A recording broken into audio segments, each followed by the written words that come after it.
a light on us, so it's a beautiful, beautiful evening. So before we get started, we just want to shine a light on some of our sponsors that made this all possible. So can I get my sponsors to come to the stage, please? And we're going to start with Simplecast. Yes, you get to go first. There we go. Hi, thank you so much. Incredibly honored to be here tonight. Simplecast is one of our core values is to try and increase the diversity of podcast creators. And that's because we've seen that this is an incredible opportunity in this new medium to basically not fuck it up like we've messed up every other medium, right? So we've already seen that podcasting in just the early days is dominated by the white male voice of the creators. And so we have this opportunity now to catch it before we've lost it and make sure that the diversity of podcast creators reflects the diversity of podcast listeners. So one of the things that we're doing to further that is, of course, sponsoring events like this. I'm also doing research on whether there is a wage gap for women and podcasters of color in podcasting. So if you are a podcaster, if you could please go to podcastwagegap.com and fill out a survey, and we will be sharing survey results on whether there's a wage gap in podcasting, and also a bunch of the learnings about what we think that we can do to address the wage gap in podcasting. We're giving away this mic tonight. So this is a great introductory mic for new podcasters. So we're going to pass around an iPad. All you have to do is fill it out. I promise not to spam you. Addie's going to send around the podcast, the iPad there. If you want to join the community, we have a Facebook group called newpodcastcreators.com, a great, no dumb questions, accessible podcasting community where you can have people help you get started. And then when you do get started, or if you already have a podcast, definitely pick Simplecast for your podcast technologies company. We make it super easy for you to get your podcast out into the world and get you some really awesome analytics on who it is that's listening. So thank you. Thank you so much. And that's super important as a podcaster. You need the mic, you need the software and everything to start. So thank you so much for that. All right, next we have Patreon.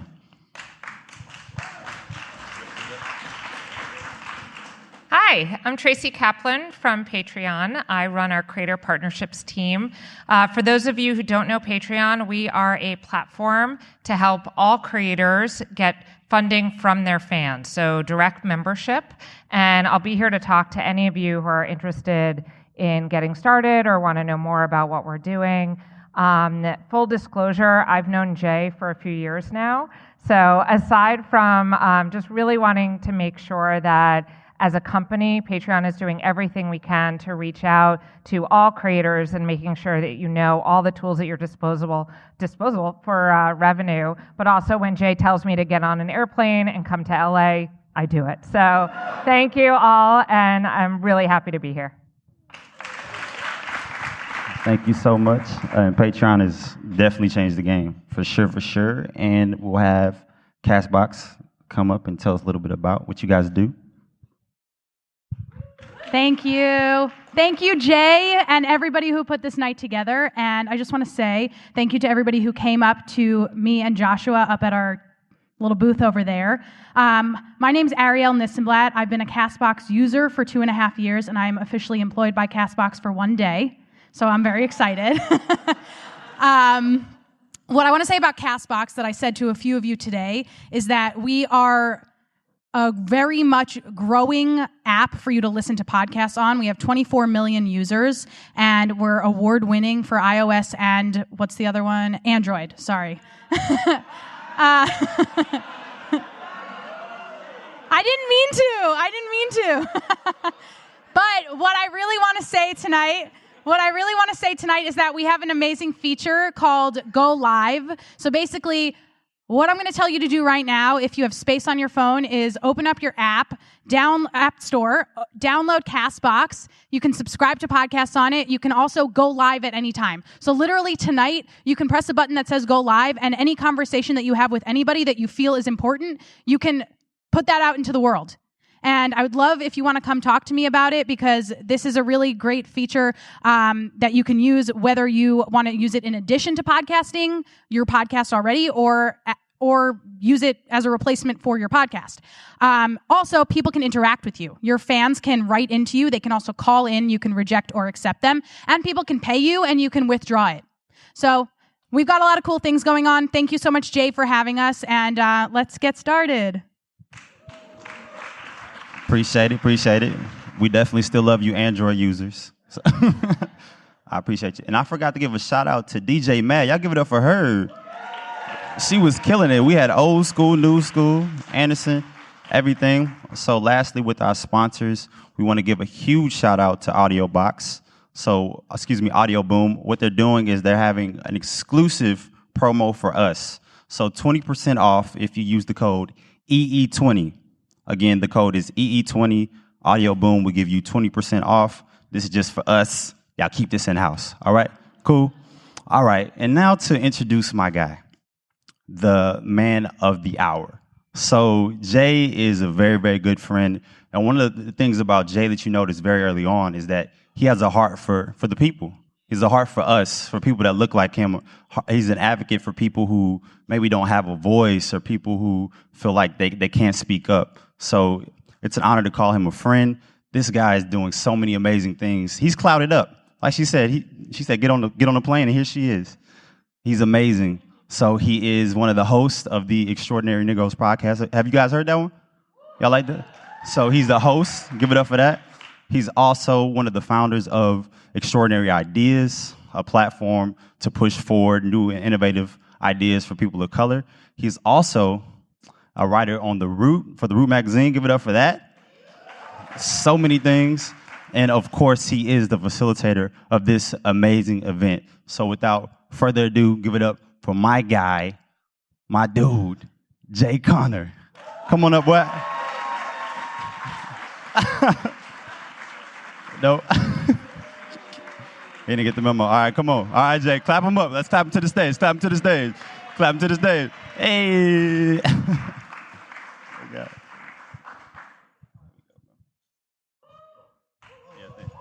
Thank you, bro. What's going on, y'all? How does it feel to be in this room full of POC? Full of people that look like you? It's a great feeling, right? Because I know that outside of this space, I don't ever see it. You know what I mean? So I'm glad that we have tonight to celebrate each other. But to help me do that, I have some panelists with me. So can I call them up real quick? We'll start with, first off, Miss Diosa Femme. Bring a drink.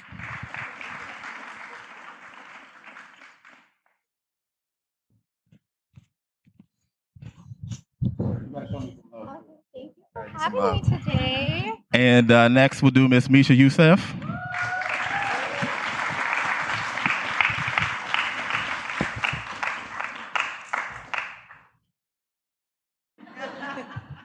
And last but not least, Amber J. Phillps, ladies and gentlemen.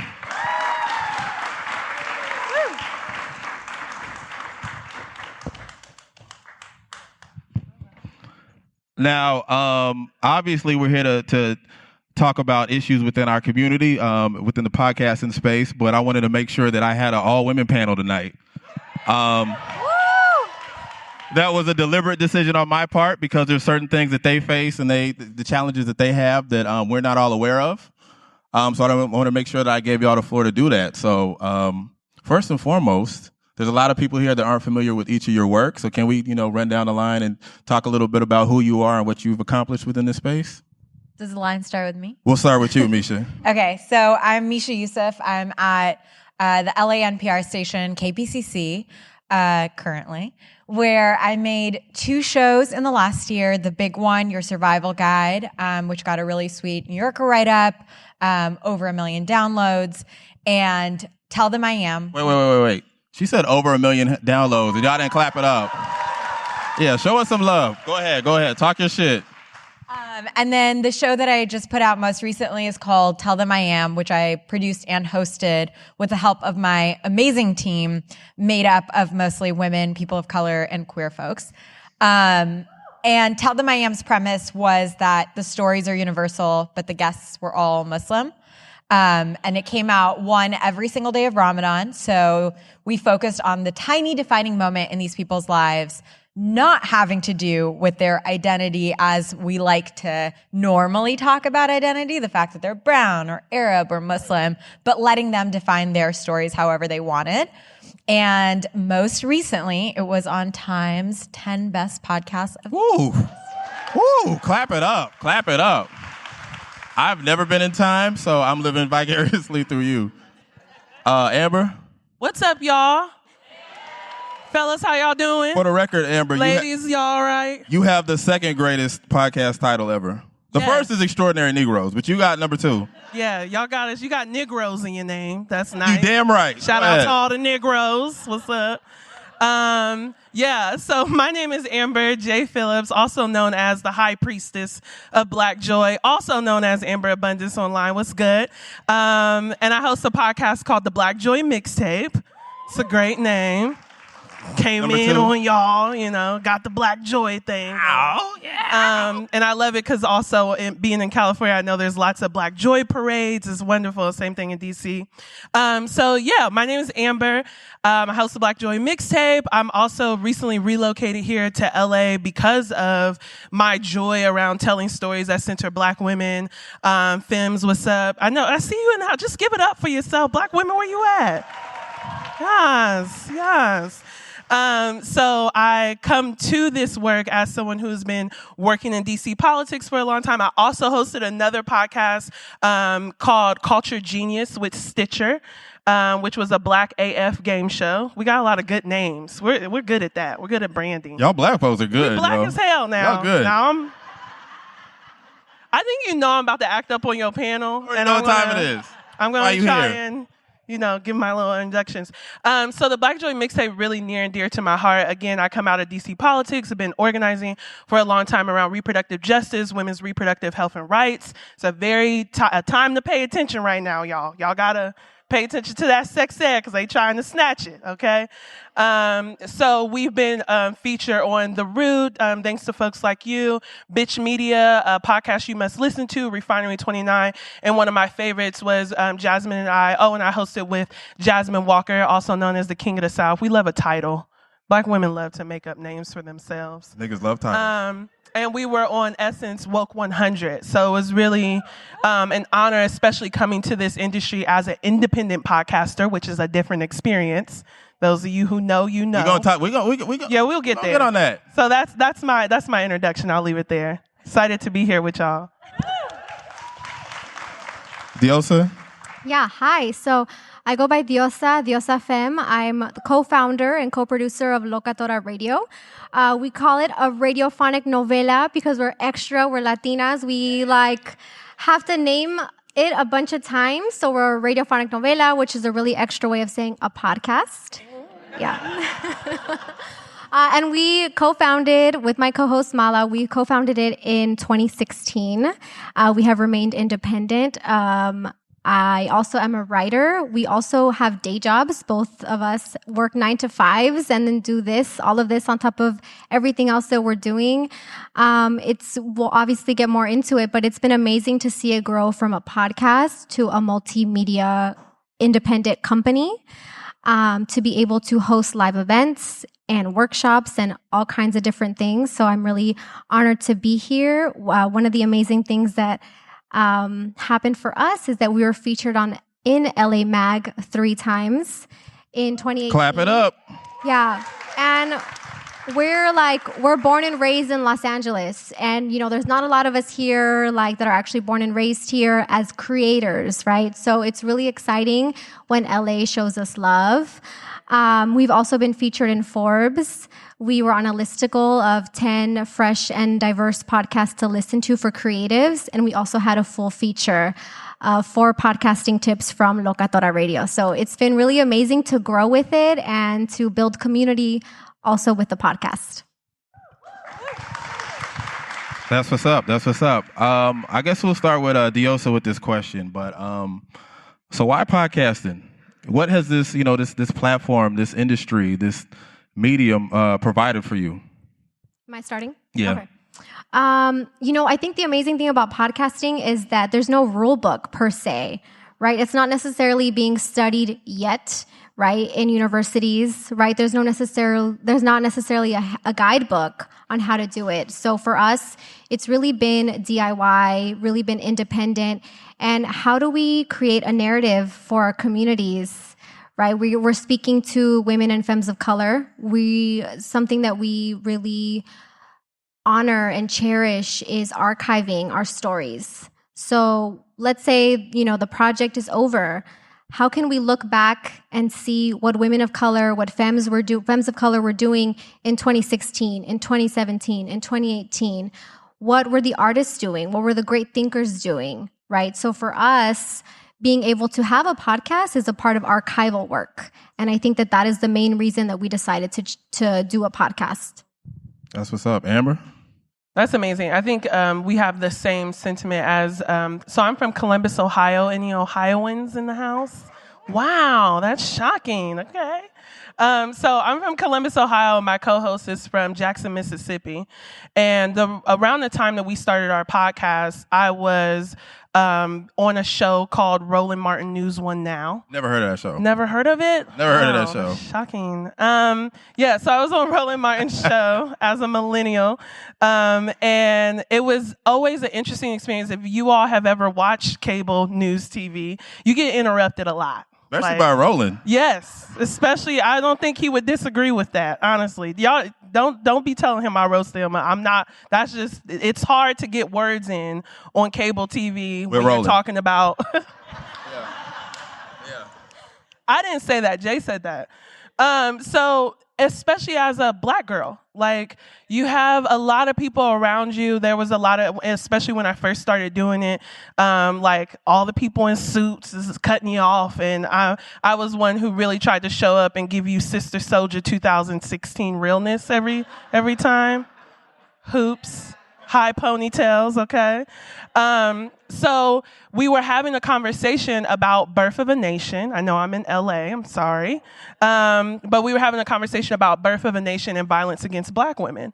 And what we decide whenever Black women are saying, we're drawing the line here, we're going to decide to hold our dollar, or we're going to wait until this is representing us in a way that is valuable. Again, this was before Me Too really started popping off in the general discussion. Now we're having a lot of discussions about rape and sexual assault and violence against Black women. But around that time, whenever Black women really talked about feminism or violence against us, we're seen as a distraction to racial justice issues.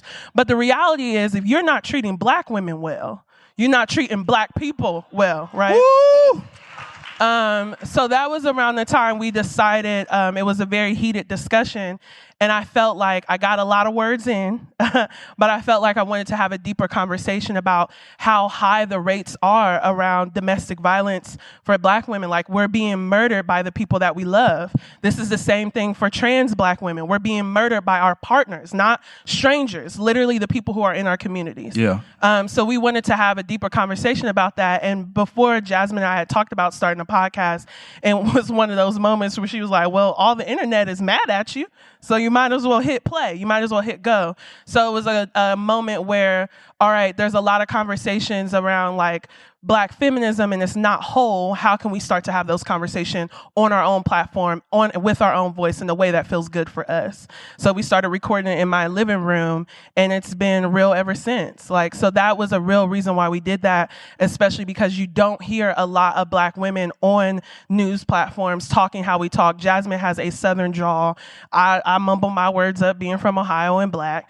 But we're smart. Black people are very intelligent, and we have something to say. So that was really why we decided to pick this platform. It was accessible to us, more accessible than video at the time, and it allowed us to really dig into the things that were important to us. That's what's up. Misha? So someone else said this at a panel that I was at some point, so I'm going to steal it from them. But apparently when you're in the womb and you're a little baby, the way that you process the world at first is through sound. You hear almost like a drum beat, like a whoosh, boom, whoosh, boom. Like that's how you hear everything and that's how you process everything.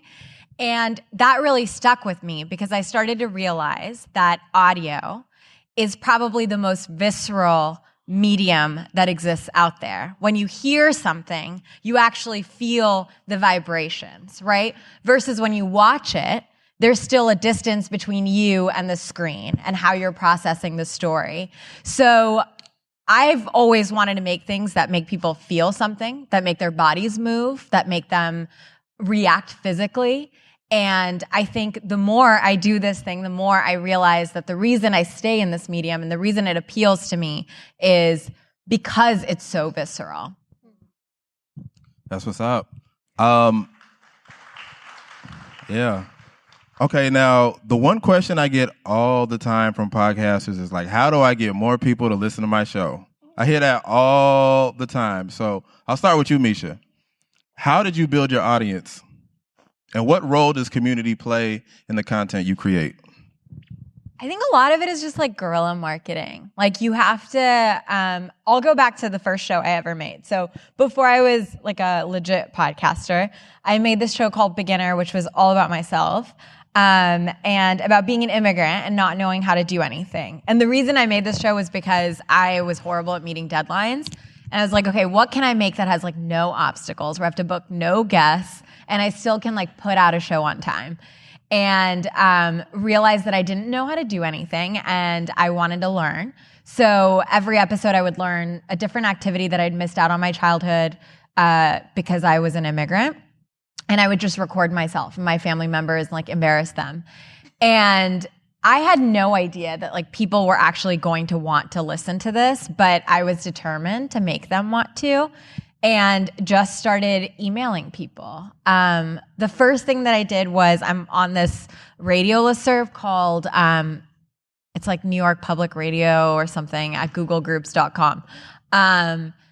So I just emailed it out to that listserv, not knowing who was on that list. And some of the folks who were on there were like the people who do Reply All. How many of you listen to Reply All at Gimlet? So they really liked the trailer of the show. It was 1 minute, 30 seconds.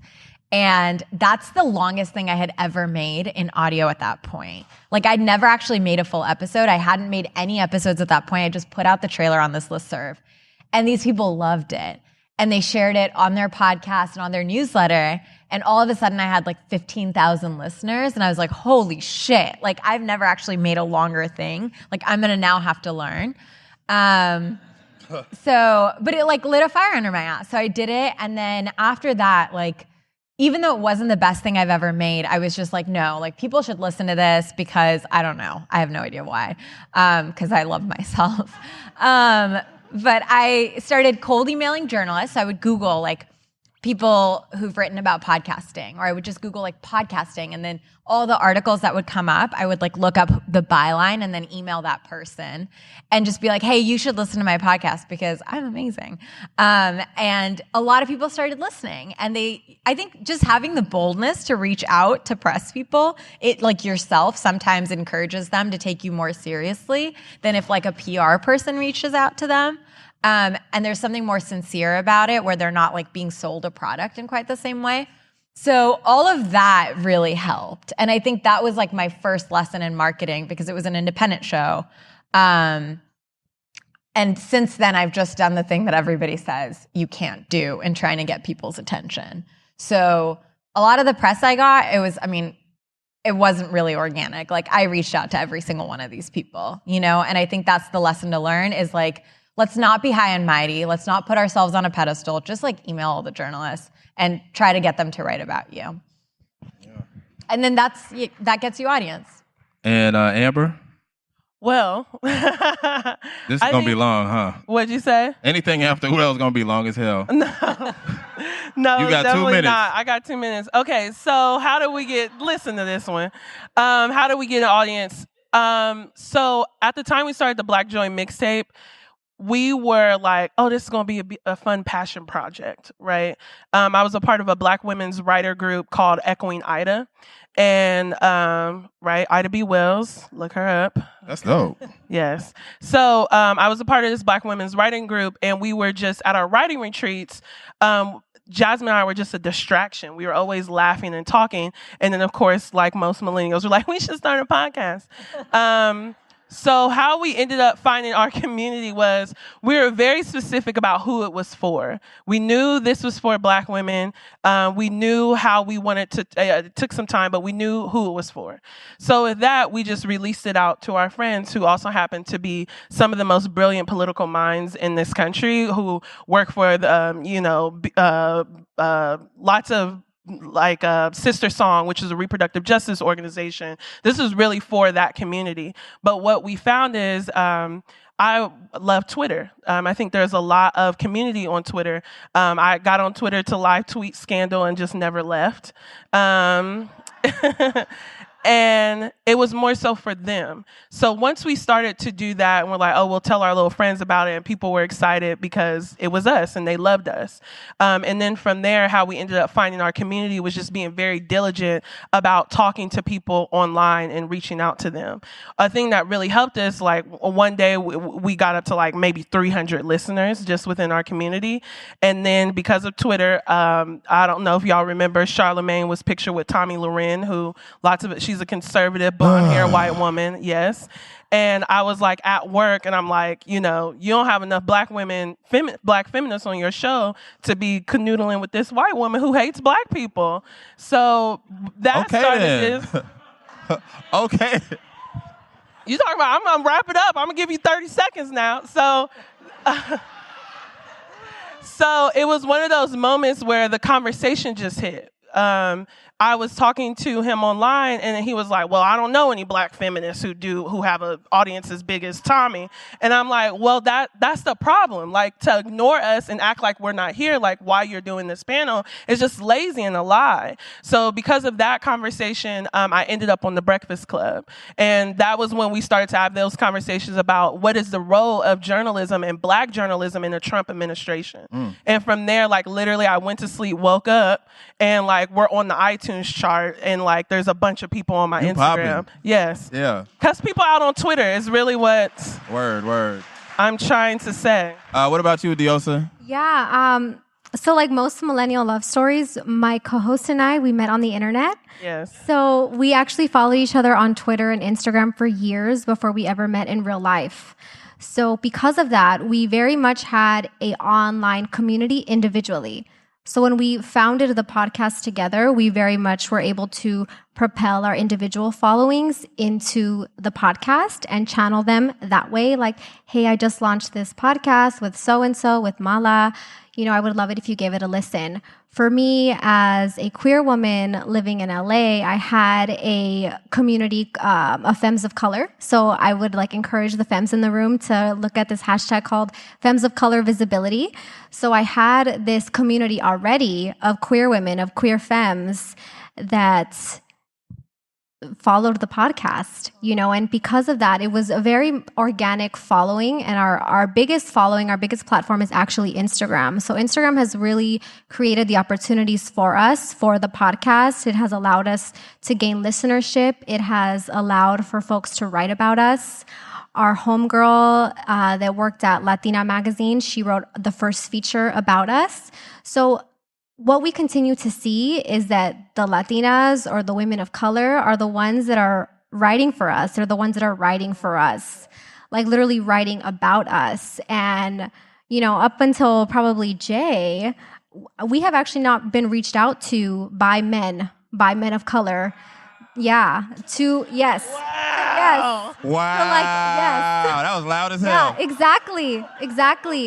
exactly. We know that men are, in these positions of powers. They're in these, media companies. They're in these publications. They're creators as well. But we have actually never been reached out to by these men. Continuously, The folks that have written about us, that have given us opportunities, that have opened doors for us, have been women of color, and have been queer men. We've never had like cis hetero men reach out to us and be like, hey, come to this meeting. I want to introduce you to so-and-so. Exactly. You know what? Let me interrupt you real quick because I have a question to that point. Yes. What do you feel is the biggest challenge facing women of color in podcasting right now? Well, that's not a simple answer. We got time. You get more than 2 minutes to answer that question. So what is the... Y'all see this? Y'all see what's happening? Wow.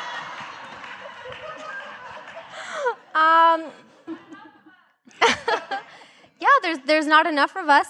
There's not enough money being allocated to women of color podcasters, to queer people of color podcasters. There's 100%, the money is not being invested in us, right? Like when I got here, Jay was like, how does it feel to be in a room full of people of color that are artists, that are podcasters? Well, I've never been in a room like this, right?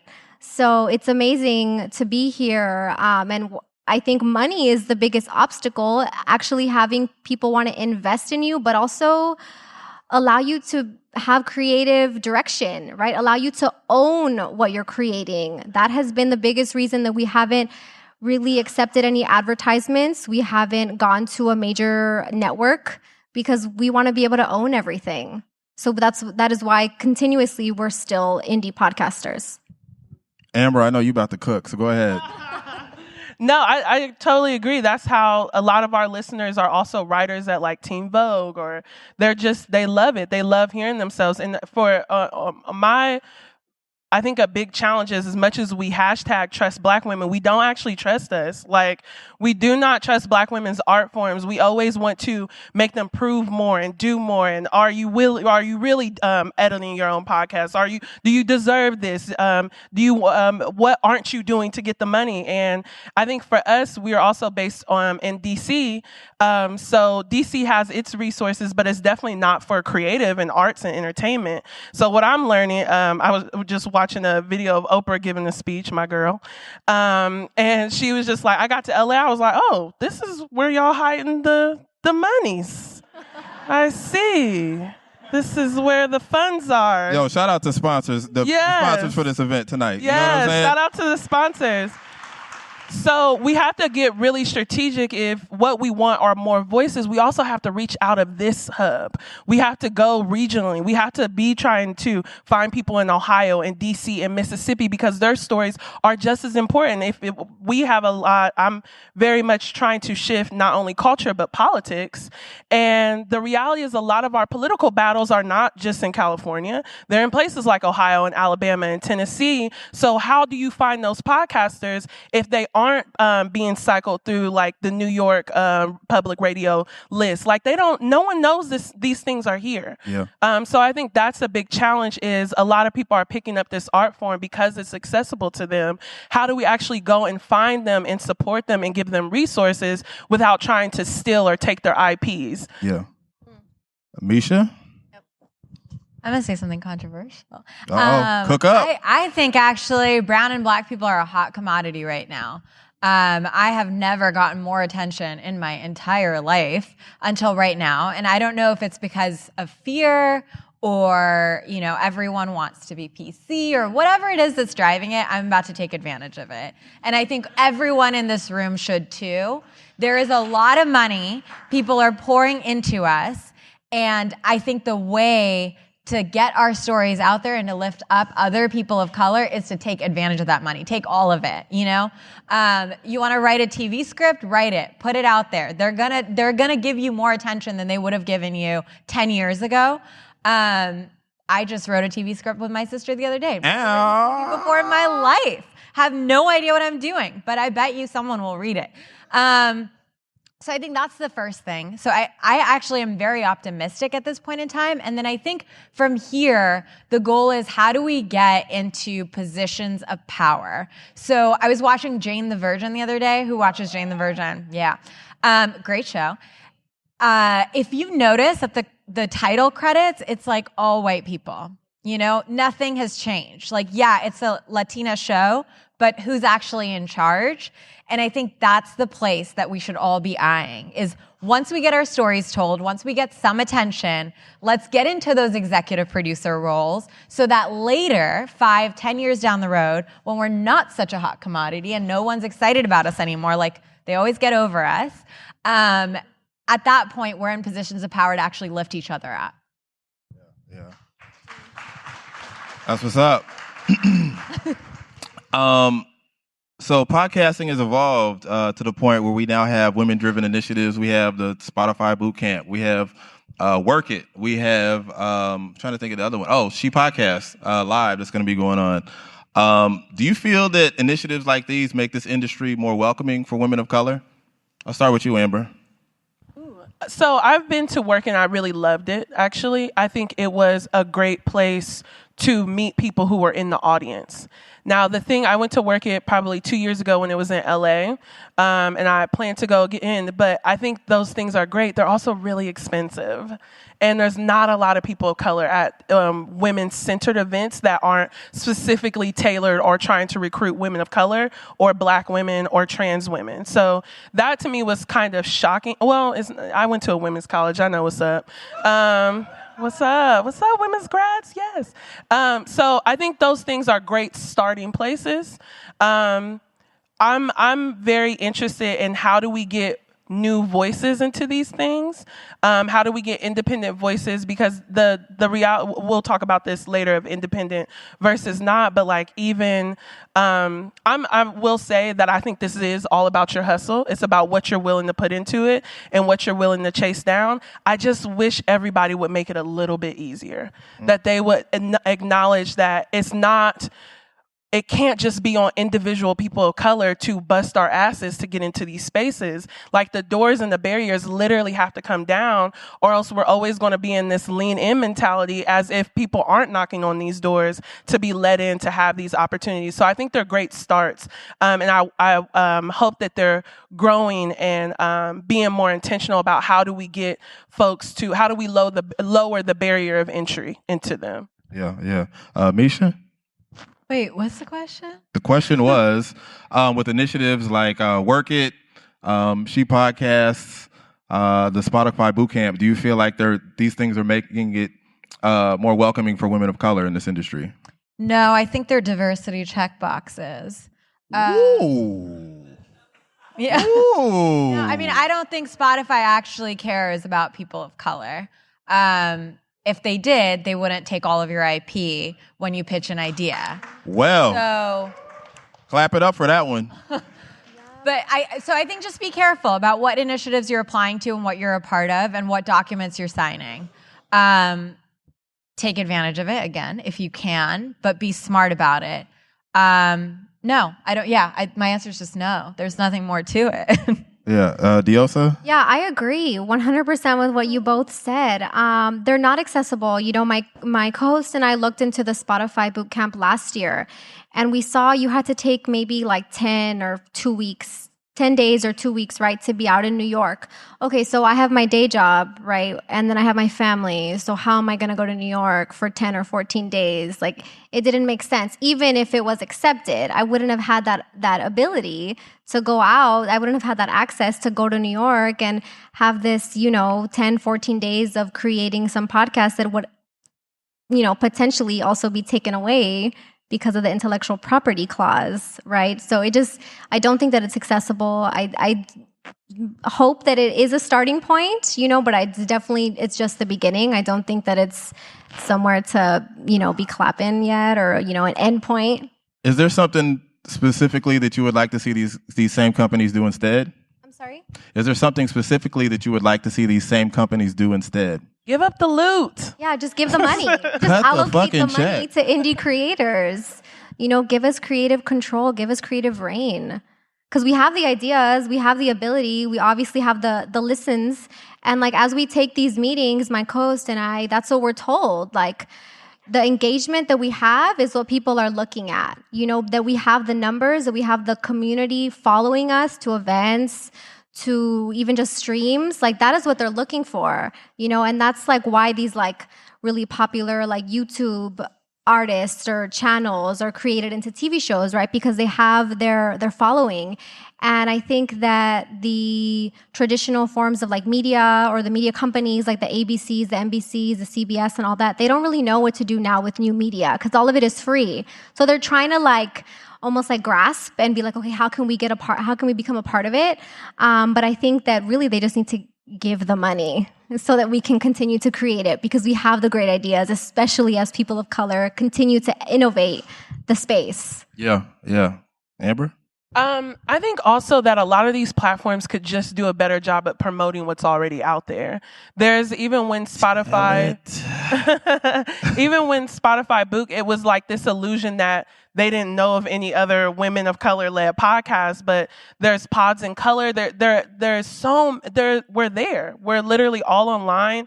We're at places like this. So I would like to see, and this is hard too, but I would just like to see these platforms just promote the podcasts that are there. Like, why is it only the people who have the big budgets who are new and noteworthy? Why isn't there more lists? Or even if you look at the notoriety that comes with the Atlantic or so on, acknowledging these podcasts, they never even get to where we are, and they don't I feel like they're acting like we don't exist. So I think that these platforms just need to use their tool instead of, pitch us a show and then we own it and you kind of own it, of really uplifting these podcasts who they don't know of. Like, it's not just The Read, y'all. Like, there's so many Black podcasts. Tell it. That's facts. But The Read is great. Like, all these things are great, but like, I think we talked about this the other them. day. Put them on your Instagram. Put them on these. Y'all have all these listeners, and we know that podcast listenership goes up when they're featured on other shows. Misha? I think one thing these platforms and companies and organizations can do is stop pigeonholing us into identity-driven podcasts. So don't just select us for the panel about people of color.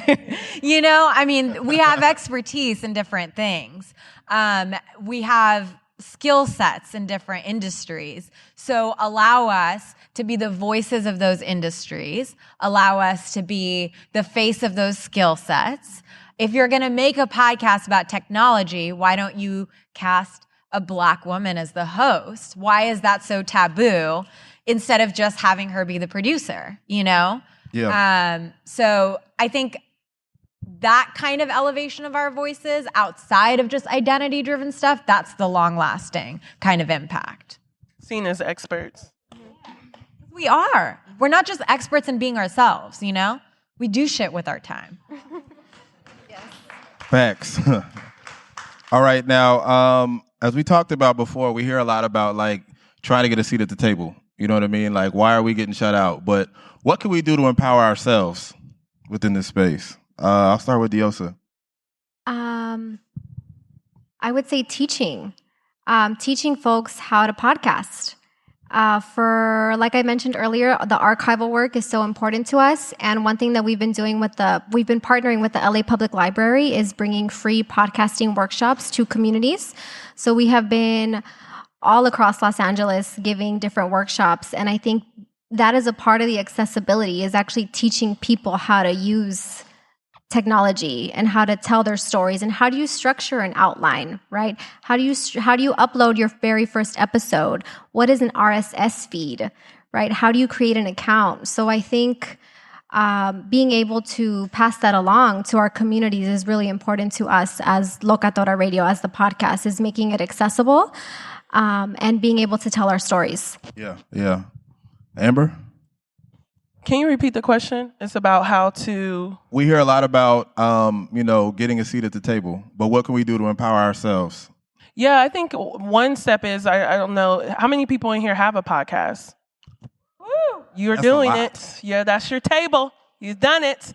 I think that is... Y'all, Congratulations. Congratulations. You have a podcast. that's step one, right? It's like, how can I feel like so lucky to have the Black Joy Mixtape. It gave us our relationship with Stitcher to do Culture Genius. It has been a place where a lot of my work is embodied. So I'm at USC in their innovation lab in Annenberg around civic participatory media, and it's another place where I can create. So I think that step one is just being very clear about what I try to do is just give up the information. Since I've moved here, another big project that I want to do is really starting artist collectives. Like, how do I tell people who aren't here about what is possible? How do I make sure that I'm giving really good feedback to artists and creators and getting good feedback? Because Black people, we can make bad art. Like, what? It's not, what? Tyler Perry. Sorry. Anyway, I didn't say that. See, now y'all gonna do me wrong. I mean, she right though, but you know what I'm saying. Y'all gonna do me wrong. Y'all not gonna do me wrong now. All right. All I'm saying is I would like more in depth. It's really hard especially as a dark skin. It's really. I'm trying to walk it back. I will say this. I'm grateful for Tyler Perry because he cracked the door open for where we are right now.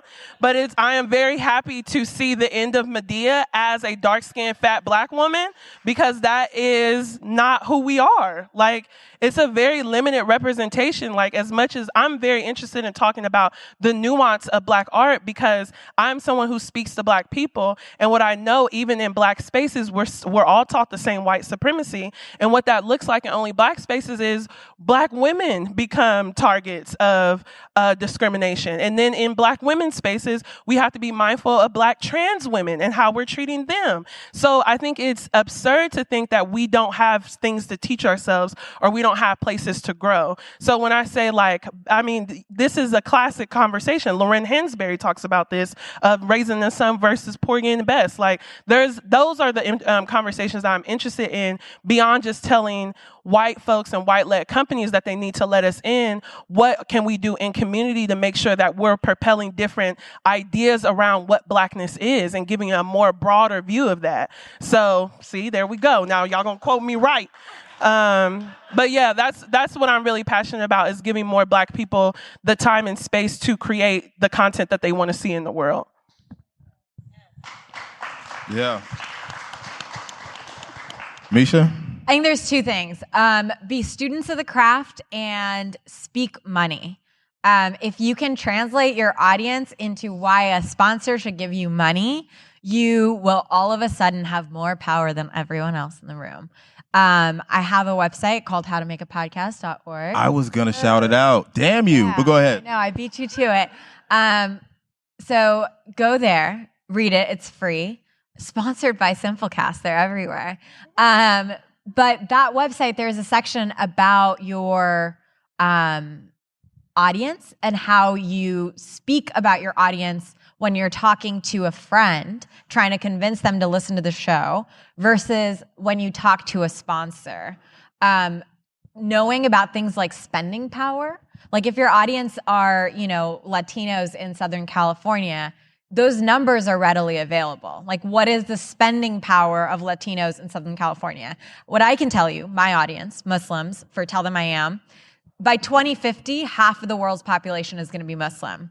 And in the United States alone, they have $170 billion of spending power. When you say those things to somebody, they will give you money, So I think just learn to speak in that way, understand your audience and how you can monetize your audience.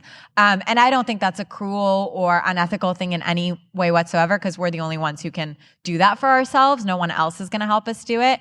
And then be students of the craft. Try to make your product better. Don't just settle for, audio quality that's like from your bathroom. Like maybe when you start out, that's good enough and put it out there. It's better to put out something shitty than nothing at all. But as you keep making the thing, just keep getting better and email everybody you can, call everybody you can so that you can become stronger and stronger at the thing itself. That's what's up. That's what's up. Last question, y'all. And I'll start with Amber because I'm nosy. You know what I'm saying? Like, what's next on your plate? What you got going on? Yes. Okay. So what's next on my plate is I am very interested. I think tonight we're missing a debate right now. I'm very interested in intergenerational conversations with Black women around politics. I have really great, my whole entire political framework comes from my mom, even though we disagree, right? But I have a lot of my ethics come from her as a single Black mother, how she made those decisions. So the project that I'm working on now is, as we're talking about Black women as a voting bloc, what do Black women actually care about? How do we feel about violence against women? How do we feel about calling the cops? How do we feel about criminal justice reform? And really explaining that we have political diversity. We're not a monolith. Not all of us like Elizabeth Warren or Kamala Harris, or not all of us feel the same about things. So we get caught up in like, Michelle Obama isn't the only Black woman political figure. Like, there's the Cardi B's, there's me, there's you. So I'm diving into that podcast. It's going to be a podcast. And in addition to that, I'm a writer. So I came out to LA to really work on my craft, be a student of the craft. And I've been working with within USC to really develop that skill set.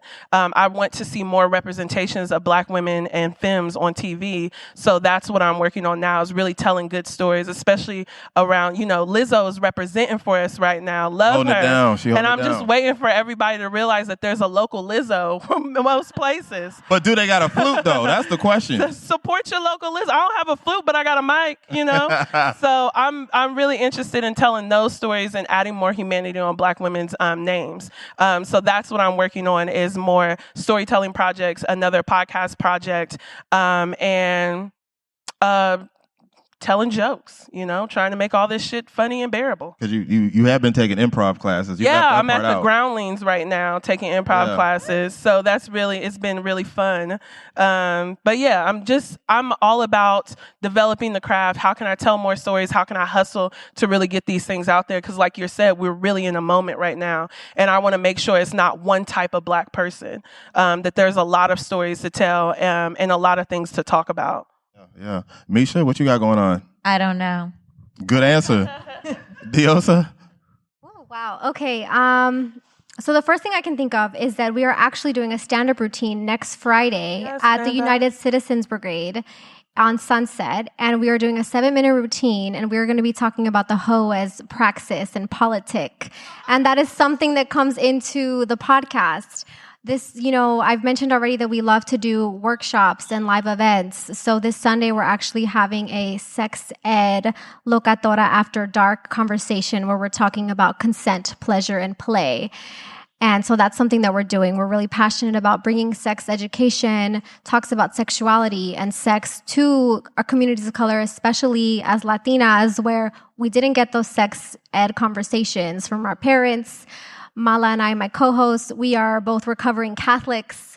We went to Catholic school, meaning we didn't get any type of sex education. So talking about that now as adults is really important to us, and bringing that to our community. Additionally, we are a survivor-centered podcast. We talk about violence against women. We talk about survivor issues. And we actually filmed our first short film. And it is a sci-fi, and it is about femme revenge and femme resistance in a post-apocalyptic world that we're calling a patriapocalypse. When do you sleep? So we never sleep. Damn. We never sleep. We have our day jobs. We do a lot. But the thing is that we really want to get to the point where we are full-time creators. We are trying to get funded. We are trying to write the grants and get that money so that we can continue doing what we do. Something that we're so adamant and passionate about is hiring horizontally. Issa Rae talks about working horizontally, and that is 100% what we do in our community. Our graphic designers are our friends, our video team, friends, right? Everyone that we work with, our DJs, we throw live podcast parties. So we have a live show, and then we have a podcast after party until 2 a.m. Our DJs are our friends, so there's so much brilliance and genius within our own communities that we don't have to look outwards. And that is something that we really are adamant about, and really try to uplift each other as creators. So that is what you can expect from us for the rest of 2019. That's what's up. Months left. Yeah, clap it up for her, please. Now, I think we're going to get into this Q&A session with the audience. Do we got another microphone? Hey, Jerry, could you get that mic? Oh, you got it. Never mind. I got to stand. Cool. You're gonna line up. I guess that's how we're going to do this. If anybody got any questions for our panel or myself, go ahead and take the microphone. I think I'm pretty loud, so I won't use the microphone. I have a two-part question for both the sponsors and you four. Jay, I'm going to lump you into this question as well. And Misha, you brought up the point about getting in positions of power. Seeing that this is the 4 podcasters of color and all the sponsors that came to the stage were white individuals.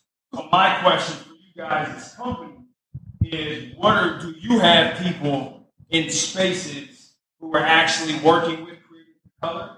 And does your company prioritize that, or are you checking a box as a diversity initiative by being here?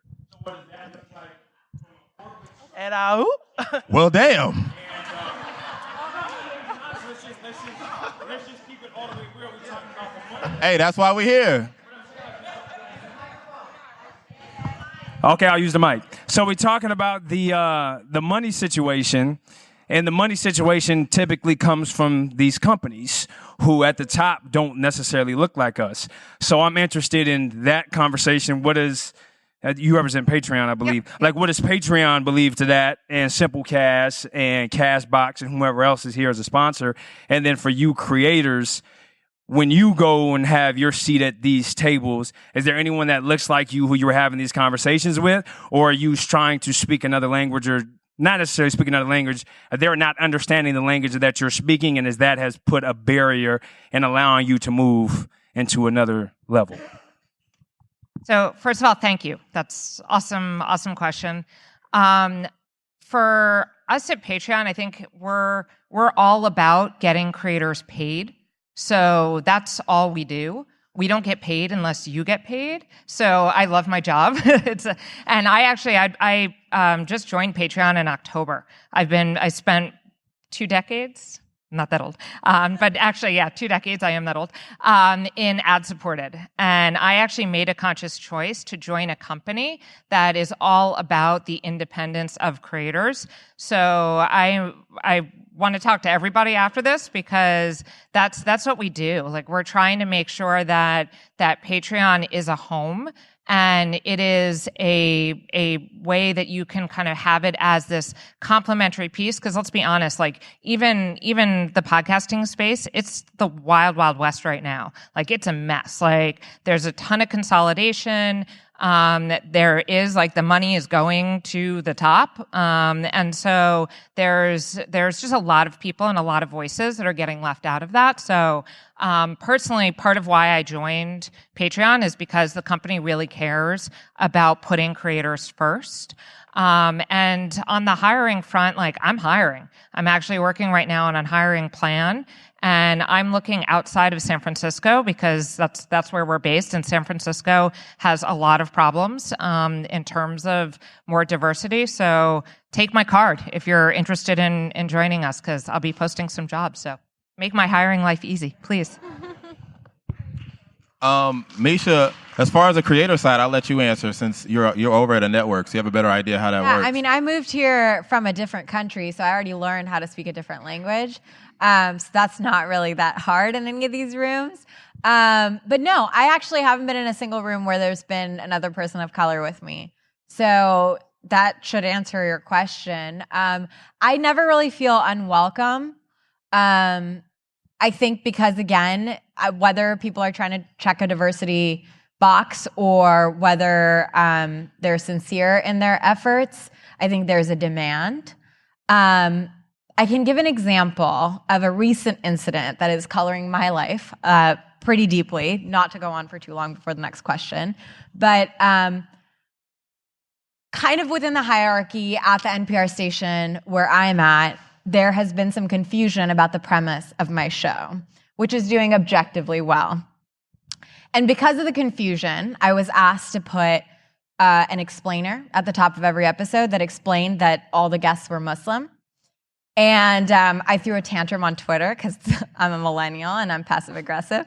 But that is the first time in my entire life that I have felt like I cannot communicate with the people above me.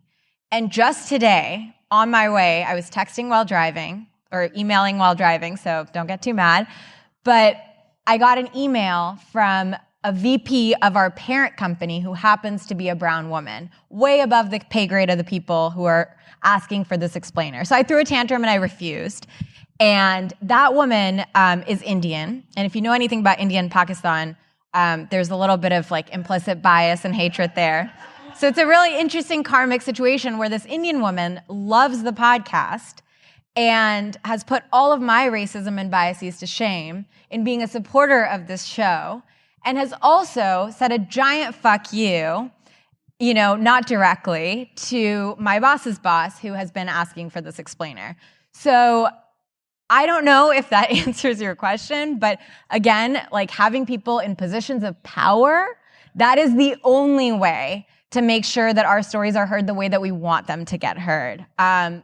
That's my first experience with something like that.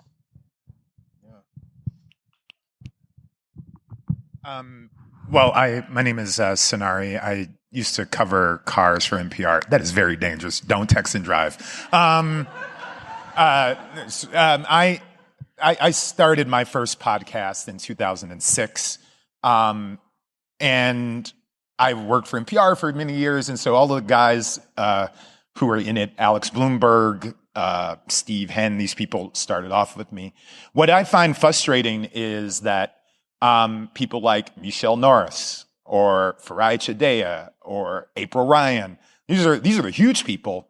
They don't have podcasts. When Black women, for instance, buy more books, vote more, go to church more than everyone else. Say so. And I started a company to make podcasts because that seems crazy to me.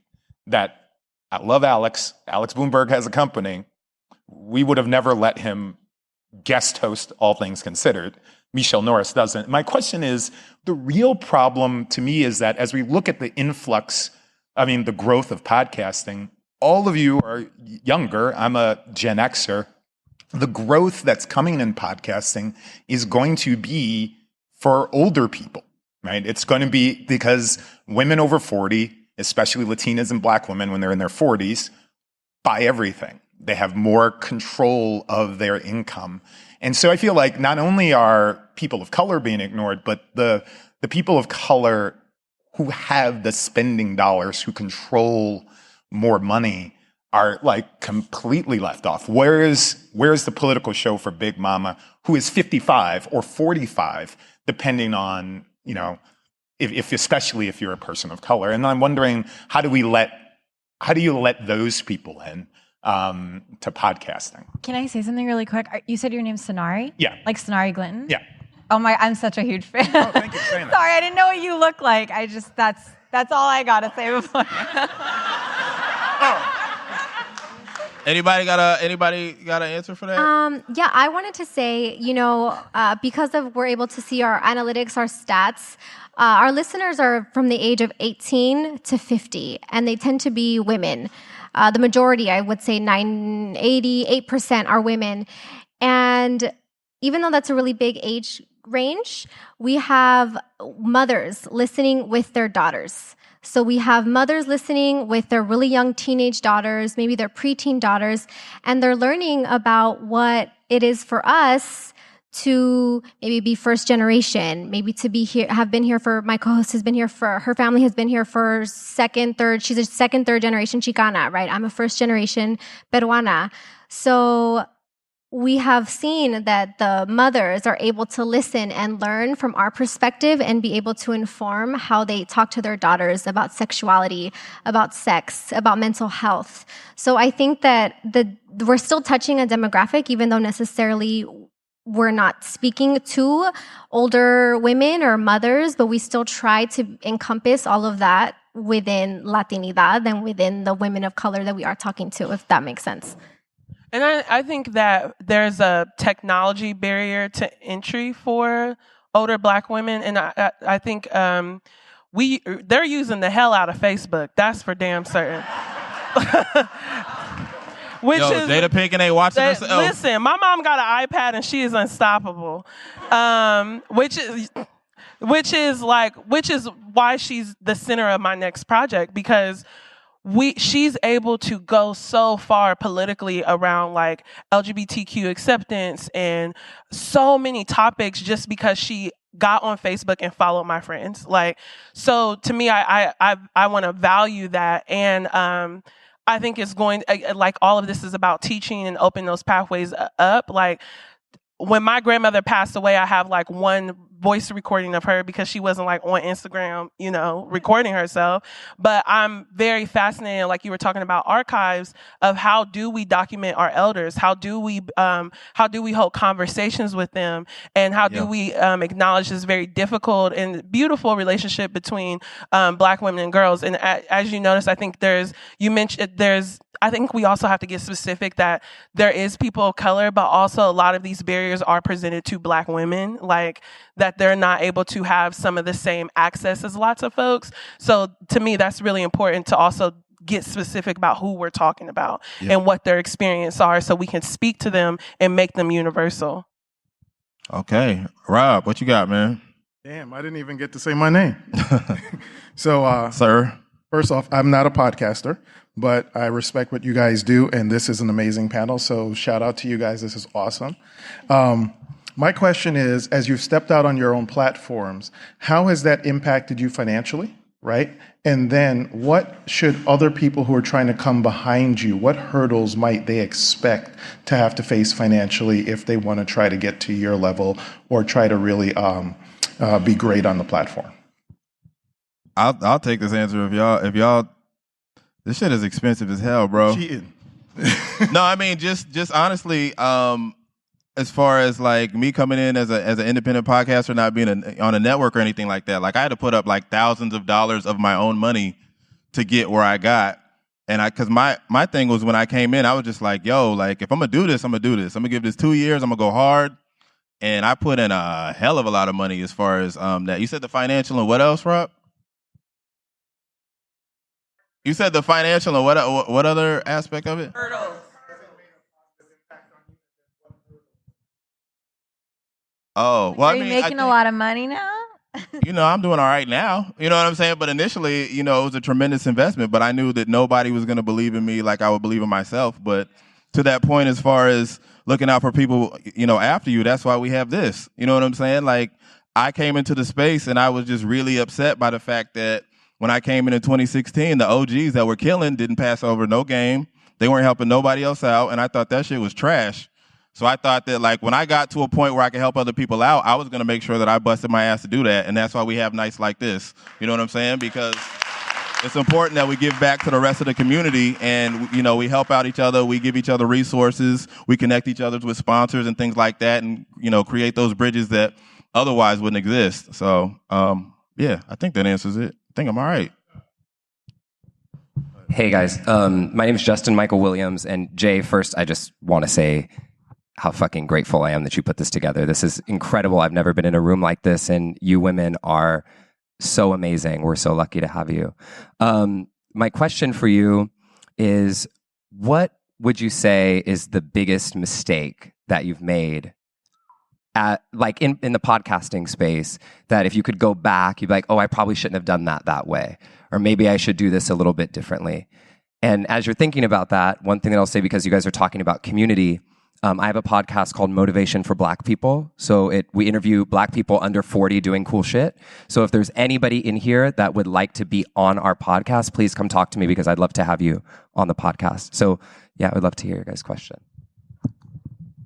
I think if what I will say for folks putting together, even the conversation about money, I'm in a place now where I'm deeply committed to the craft and I want to make good shit. Like, I'm so wanting to get at I want to make something classic like Martin. Like, years from now, I want you to Black Joy Mixtape. Like Black Joy Mixtape. Like, Black Joy Mixtape really does stand the test of time. You can pick up any episode, and lots of the things that we were talking about, people are catching up to. Even our TED Talk, we have a TED Talk, the Black Joy era. It's phenomenal. Like, it's some of the work I'm the most proud of. But I think one of them, I think when you're creating anything, you should, whoever you're creating it with, be very clear about what your expectations are of each other. And yeah, be clear about what it is that you want. Sometimes I think we go into things not guaranteeing, like thinking, oh, I'm just going to do this and see what happens. But like really think of your highest self, what your biggest goal is, and plan for that thing. I think some of the initial mistakes, it's hard to say them as mistakes because I've just learned so much. Nobody was teaching us anything. I feel like homegirl on Hidden Figures. Like I just went to the library book and checked out the book that I needed and was like, okay, we're going to make a podcast today.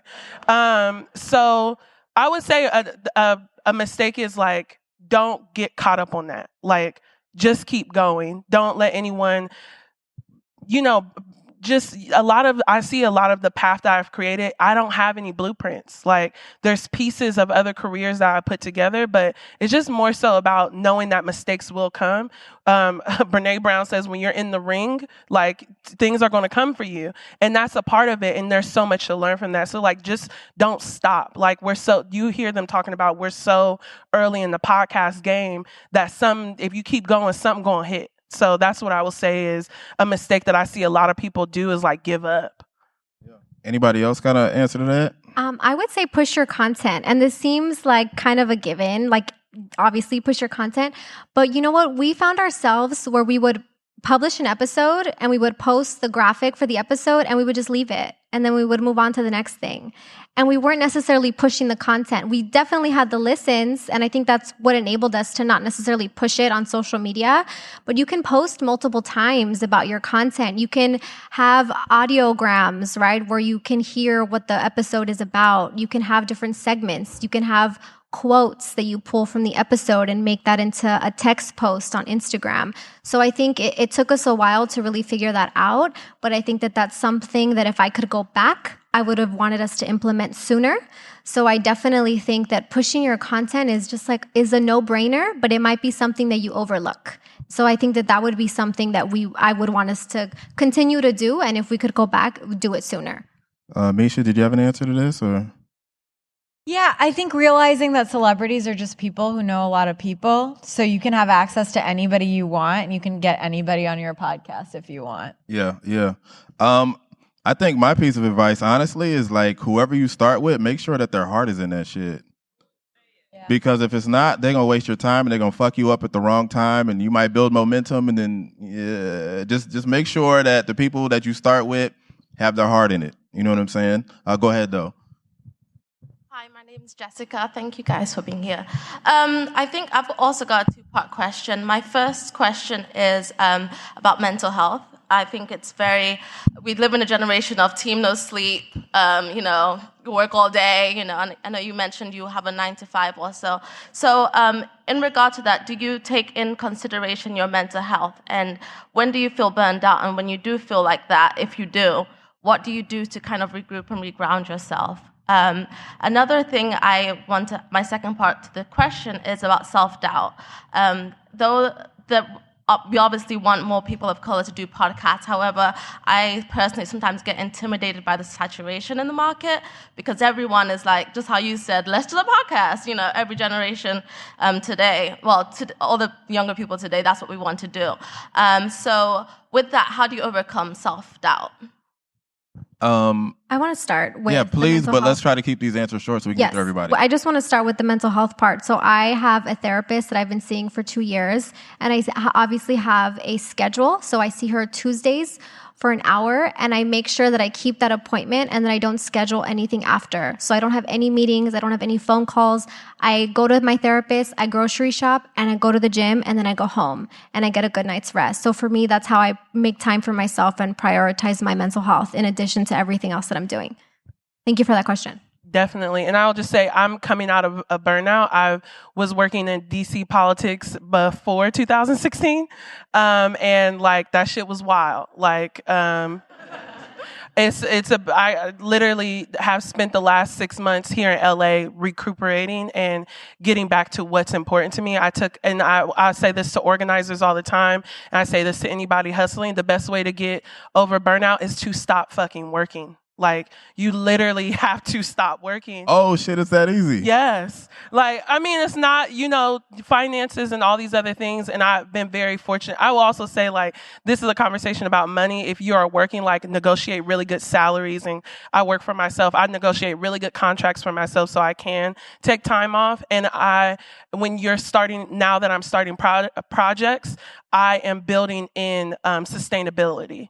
So with the Black Joy Mixtape, we did it every week, no matter what, and we were talking about tough issues, and it was just too much. Like, it was a lot. So I truly believe in taking a break. I just spent a month in Europe with my best friend, literally doing nothing and reading books. And again, I know that is a source of privilege, but it's something that as much as I'm working to work, I'm working to also take a break. Like, so that's a really, really important to me. And I think that is something you should also consider. As much as you're figuring out what mic you have, you need to figure out, how do I do this in a way that does not put me to the ground? Because I'm looking at y'all, I was on the ground. Like, it was scary. I was scared for myself.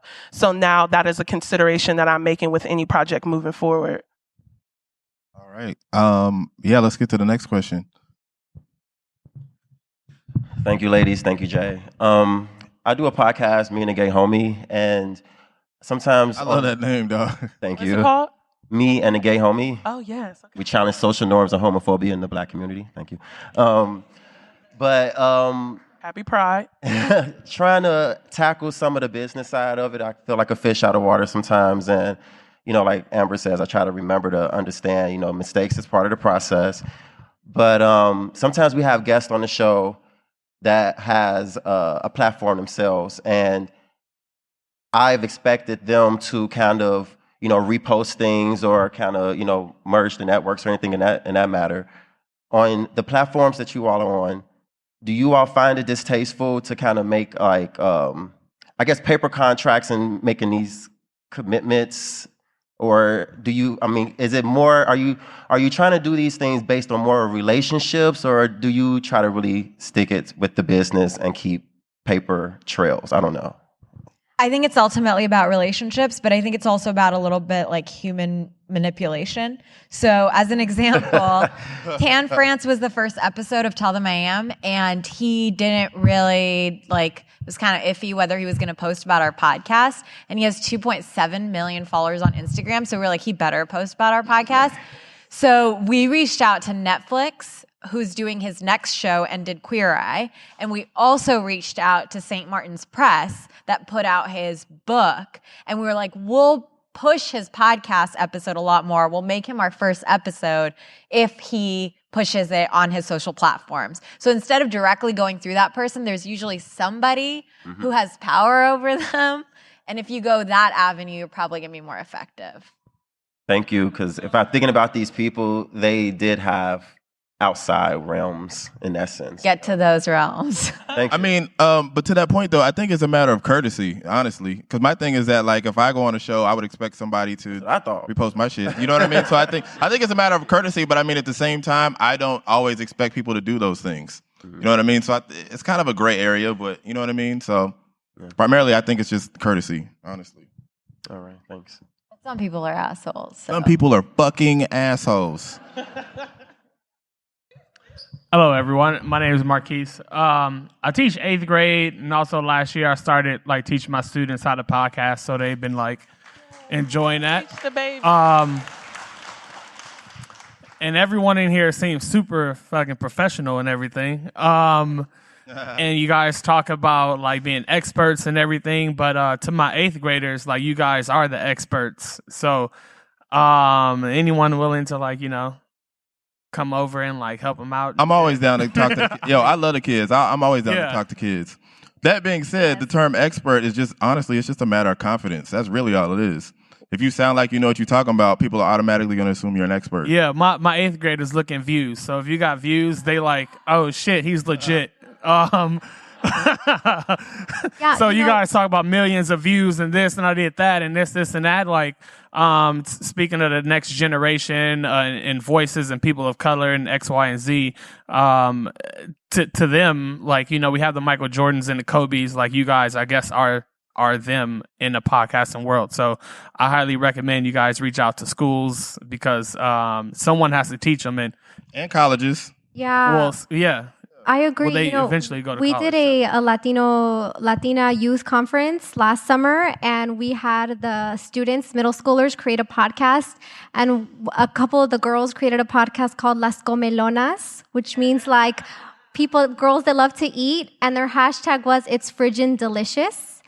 And it was so cute. And, being able to work with youth and students is something that we're really passionate about. So we can definitely connect about working with youth or working with your students. So let's talk about that after. Definitely. How's it going? My name is Mike. I host a podcast called... Yo, Mike, you got to use your outside voice, family. I talk a little low, but my name is Mike. I host a podcast called The Art of Letting Go. And I wanted to know, how do you guys analyze your statistics? Because... I wasn't checking mine initially, but I started checking them. And I noticed I was getting like 400 listens an episode, and I wanted to know, how do I get those breakdowns? Because I know what boxes I fit in, but I wanted to know, how do I find out like I have Muslim followers or queer or, all the things that I connect to. And now a message brought to you by Simplecast. Is that what you guys use? Simplecast came to me later. I was using I'm blanking, PodTrack, I think it was, and halfway through the Black Joy Mixtape, Apple started to give you more analytics, like how far you would listen to it, and then our RSS feed was on SoundCloud, so SoundCloud gave us a lot of info. Yeah, we're on Audio Boom. Sorry, we're on Audio Boom, and for us, that's how we've been able to track our statistics. I saw today that we're actually at 500,000 all-time listens, and I thought that was really cool with the Audio Boom. Yes. Yeah, so I just wanted to say SoundCloud is amazing, but it's built for music. And, Apple has great data behind their analytics system, but that's only catering to their devices from iOS 11 and then younger. So you're missing out on a lot of analytics if you're just looking at those. Here at Simplecast, actually, I'm going to step back. The podcast space, if you ask anybody, we're here at YouTube. You go to a YouTube channel, you can see how many people are actually subscribed to a video or a channel, right? In podcasting, we don't have that number, and that's industry-wide. That's not a platform-wide.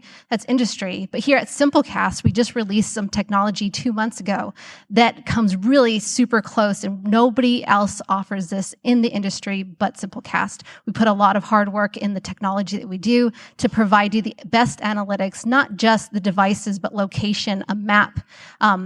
Misha, you're on our platform. You can tell us more about our analytics, but we have one of the best, and I would say the best, podcast analytics out there. So I encourage every one of you, just take a look, and that's any other questions, just come and speak to us. Thank you. And I do have to shout out our partner Audio Boom too. They're offering 20% off using the code EE20. You know what I'm saying? But between Audio Boom, Simplecast, I definitely think you need to do your homework, figure out which one works best for you. You know what I'm saying? Misha, did you have anything to say about it?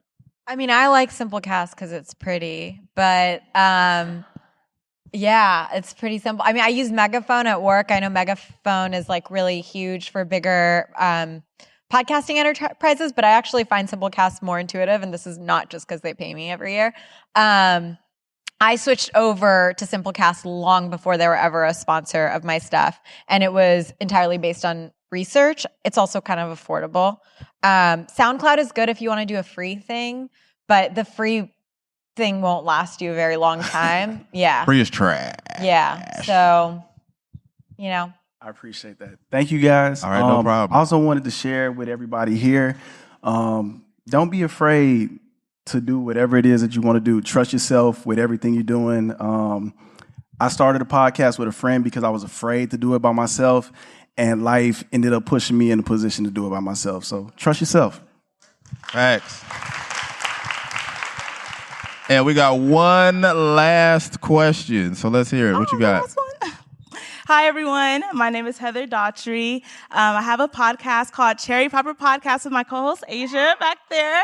We talk about all first-time experiences in life. You know it's real because she recorded this right now, but go ahead. I cannot. Okay. I'm about to forget my question. No, just kidding.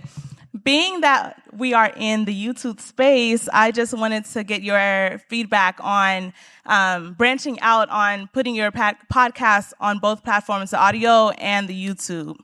What are your thoughts on that? Right now, we do have a YouTube channel, but we do like skits and stuff as it relates to our podcast topic. So and then just building on both platforms or multiple social platforms.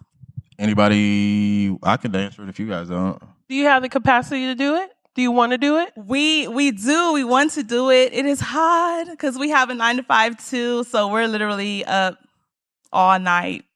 Team no sleep. We do it behind the scenes. So as we're recording, we have a camera in front of us. We have our video team. So that does help us because we're not recording twice. We're recording the podcast and the film at the same time. Gotcha. So that does help. And that leads to another. Oh, did anyone else have an answer? I think less is more, but that's just me. Okay. I think it depends on the content itself. Because, I think, honestly, the content and the personalities of the hosts. Right. Because I'm not going to lie, some people I don't want to see. I don't care. You know what I mean?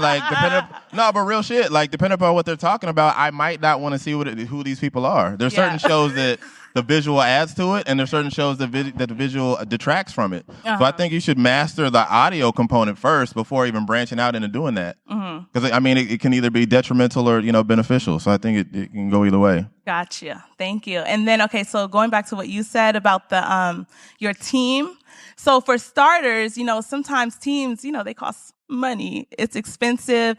So what is your advice on that? Yeah, so we started on just like a Canon camera and a tripod that we bought off of Amazon, and we were able to set it up where we were both behind the camera. Okay. And we would just record like that. Now with our video team, we're able to have different angles, but we started with just the tripod. Awesome. That's what's up. Go ahead, bro. We'll let you sneak this one in real quick. Sorry about that. No, you good. My name is Terrence Harden. I'm one of the co-hosts for the Overrated Truth podcast. Question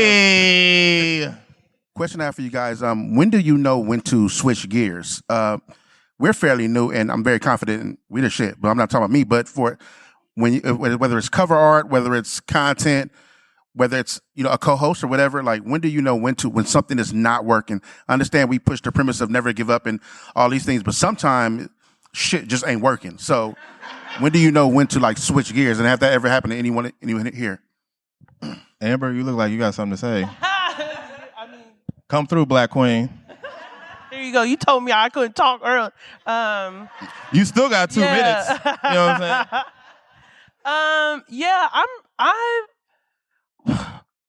I feel like this is a thing that I'm learning. I talk about this. My mom is like my life coach, and she reminds me now that she's seen Beyonce Homecoming that even Beyonce fired her daddy. You have to make and 2 of her friends, but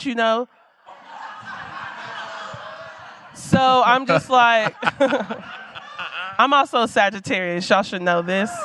I waited to the end to reveal this, but I'm you have to, it's up to, you got to be real about what it is that you're trying to do and your commitment to your craft. That I think that's just a great thing that Misha has said, because it's something that is really on my heart about how do you elevate? How do you keep going? How do you keep pushing yourself? And I think when you're trying to push yourself on something that you're creating, sometimes the universe will make decisions for you. It's harder that way, and you'll get better. But one of the things that I'm actively working on outside of my mental health and sustainability is being very clear. I am someone who has had to really step into the reality that I also believe I'm that bitch.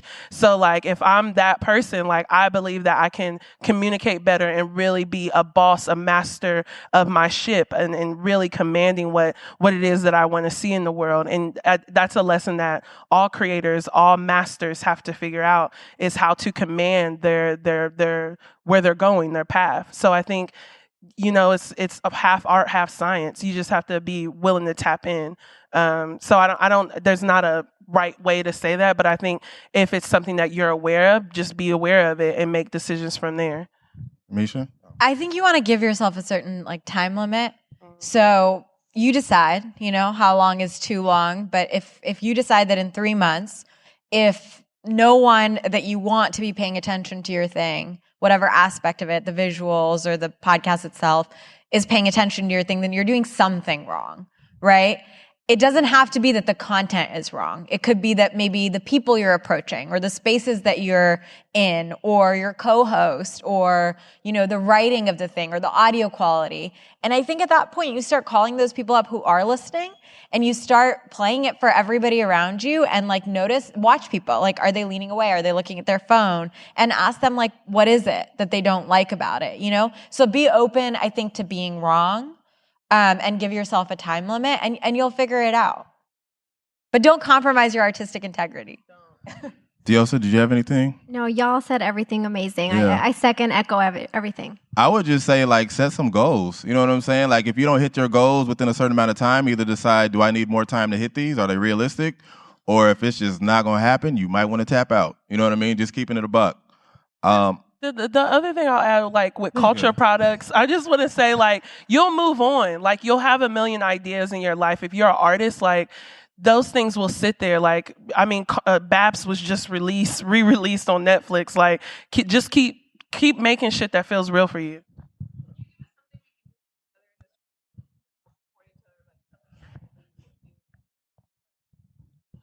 You mean, we asked earlier as far as what we could do to empower each other. You know what I'm saying? No, I think she's saying a task that we give to everybody to do that would help everybody in this room. Real quick, because we're running out of time. Leave each other a review on Apple Podcast. Yeah. Great. We have 400 stars on Apple Podcasts, and that's because we ask our listeners to do it. So if y'all could do that for each other in the room, that's all the stars right now. Do it. Facts. Amber? I don't have anything. Misha? No, I think she killed it. Yeah. I think whatever it is that you want people to do for you, you need to do that for other people. It's just that simple. Continuing on, Simplecast has a microphone that they would like to give away. I'm going to give away the mic, I promise, but I want to do something extra based on what we heard here tonight. So I just found out that my speaker proposal for She Podcast was accepted, so I'm going to speak on the wage gap at She Podcast. It also means that they're going to comp my ticket, and I already bought one. So if there's somebody who's in the room who wants to go to She Podcast, it's in October. You really need to be willing to go. I'm happy to comp my ticket to you. And I don't snore or anything. If you want to sleep with me in my room, I will share my room with you. So literally all you have to do is buy your ticket to Atlanta in October, and you can come with me. So reach out to me. So I just wanted to say one thing about somebody's question earlier. And I want to say on a personal level, I'm more proud than ever. I'm actually in my dream job right now, thanks to Simplecast. I'm a Latinx, I'm a queer. I'm coming from I came from the hood of LA, 2 people down the street getting shot in the head, seeing hookers every night. And thanks to, just putting the hard work and everything I believe in when it comes to podcasting, I created a book called The Podcast Planner, made it in Spanish to try to get people to start not just sharing their ideas. Yo, the Podcast Planner is dope as hell. Make sure y'all check that out. That's all I got to say. So, Simplecast doesn't just put their money where their mouth is, they put their heart where their mouth is. And I have them to thank for my new career, that I love this job. I used to dread, I worked in the space industry. I worked as a, proofreader, these really boring jobs.